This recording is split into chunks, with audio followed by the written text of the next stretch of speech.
Bonjour et bienvenue au Café Change dans la rubrique Et toi, t'en penses quoi? L'occasion pour moi d'aborder les questions qui se posent en matière de foi et de vous donner envie d'en savoir davantage en venant me voir ici au Café Change ou en faisant vos propres recherches. Alors récemment, une personne a réagi à une des vidéos qui a été faite sur Internet pour poser une question que j'aimerais aborder aujourd'hui. Donc c'était il y a une semaine et donc je vous cite sa question.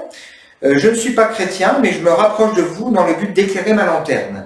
J'entends souvent les chrétiens, en particulier les protestants, affirmer dans leur discours que Dieu est amour, en s'appuyant sur les enseignements rapportés dans le Nouveau Testament, sans pour autant nier l'authenticité des chapitres rapportés dans l'Ancien Testament, qui contient plein de passages violents. Une question me taraude, est-ce que le Père qui a fait preuve de violence dans l'Ancien Testament est lui-même le Père amour dans le Nouveau Testament? Comment cela est-il possible?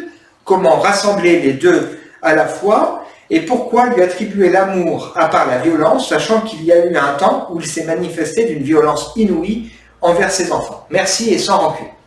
Déjà, un grand merci pour cette question qui, effectivement, quelques personnes peuvent se poser, qu'ils soient croyants d'ailleurs ou non croyants, lorsqu'ils lisent la Bible ou lorsqu'ils ont une vague connaissance de ce qui est raconté dans l'Ancien Testament. Alors, tout d'abord, j'aimerais dire qu'effectivement, il y a une cohérence dans le Dieu de l'Ancien Testament et dans le Dieu du Nouveau Testament. Une des vérités importantes sur la nature de Dieu que nous révèle la Bible, c'est que Dieu est immuable. Ça veut dire qu'il ne change pas. Elle dit même qu'il n'y a chez lui ni changement, ni ombre de variation. Ce qui veut dire que ce que Dieu aimait hier, il l'aime encore aujourd'hui. Ce qu'il détestait hier, il le déteste aujourd'hui. Ce qui veut dire aussi que Dieu ne s'est pas laissé ou ne se laisse pas influencer par quoi que ce soit ou par qui que ce soit, mais qu'il est ce Dieu cohérent, constant, et qui c'est d'ailleurs un élément important en ce qui concerne la foi. Alors si le Dieu de l'Ancien Testament et le Dieu du Nouveau Testament est le même, comment expliquer ces passages où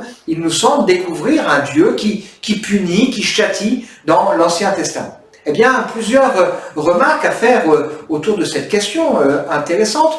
La première, c'est que dans l'Ancien Testament, Dieu se présente comme celui qui est miséricordieux, lent à la colère, riche en grâce, en bonté, qui ne conteste pas sans cesse, qui se plaît à pardonner, et ce, qui étend sa bénédiction jusqu'à 1000 générations. Donc ça veut dire que le Dieu que la Bible révèle est un Dieu qui est bon, qui est miséricordieux, et qui n'aime pas punir celui qui fait le mal, qui se détourne de ses voies.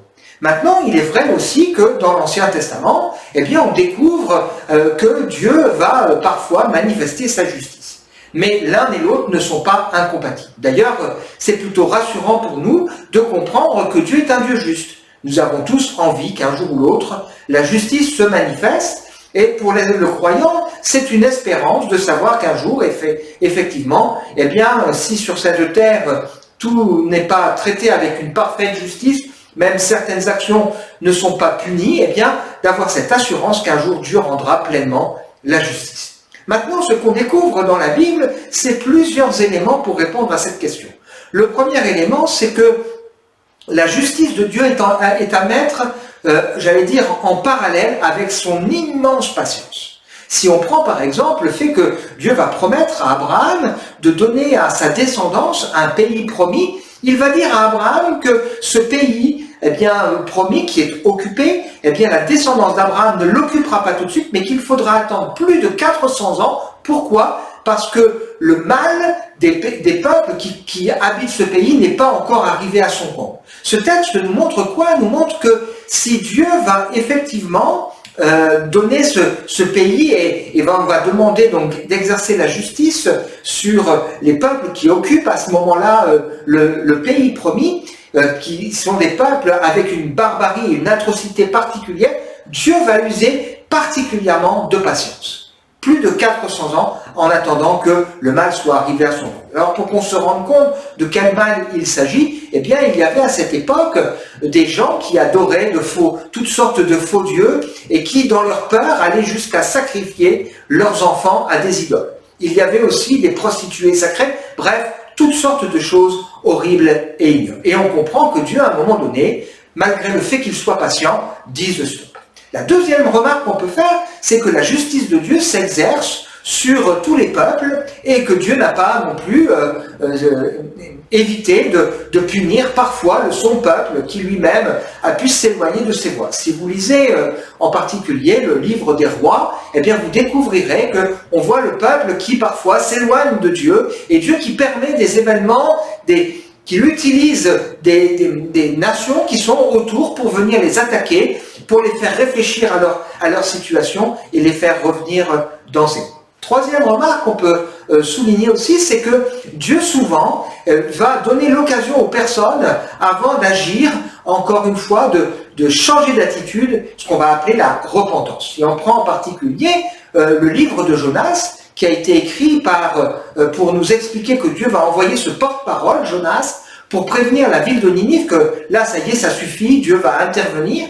On découvre que cet homme, et c'est vraiment amusant comme livre, va avoir du mal à aller dans la ville de Ninive parce qu'il avait d'ailleurs peur que Dieu fasse grâce et que lui passe pour quelqu'un de pas sérieux en ayant annoncé quelque chose qui n'arrive pas. Donc enfin cet homme accepte d'aller dans cette ville de Ninive. Effectivement, le roi de cette ville prend conscience de la gravité de la situation et demande à l'ensemble du peuple de réfléchir à ses voies et de demander pardon à Dieu. Eh bien, on découvre que Dieu va faire grâce à la ville de Ninive. Ce qu'on pourrait encore souligner aussi, c'est que le peuple d'Israël était amené à particulièrement traiter les nations qui étaient proches de lui pour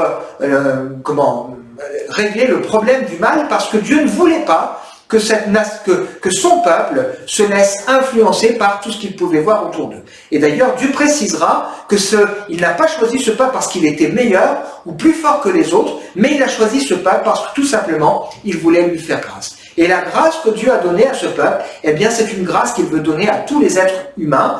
On découvre que certains pays, certains peuples vers lesquels Dieu voulait envoyer justement son peuple d'Israël pour les punir de leurs mauvaises actions, quand ces gens ont manifesté, se sont livrés comme des prisonniers, Dieu a demandé qu'on traite ces prisonniers avec bienveillance et avec grâce. Donc oui, on découvre un Dieu qui punit le mal, mais qui punit le mal en ayant une énorme patience, en tendant toujours la main pour faire grâce. On découvre un Dieu qui ne se plaît pas à punir, mais qui se plaît à pardonner et qui veut vraiment nous inviter à réfléchir à nos vies et aux conséquences que cela peut avoir. C'était la rubrique « Et toi, t'en penses quoi ?»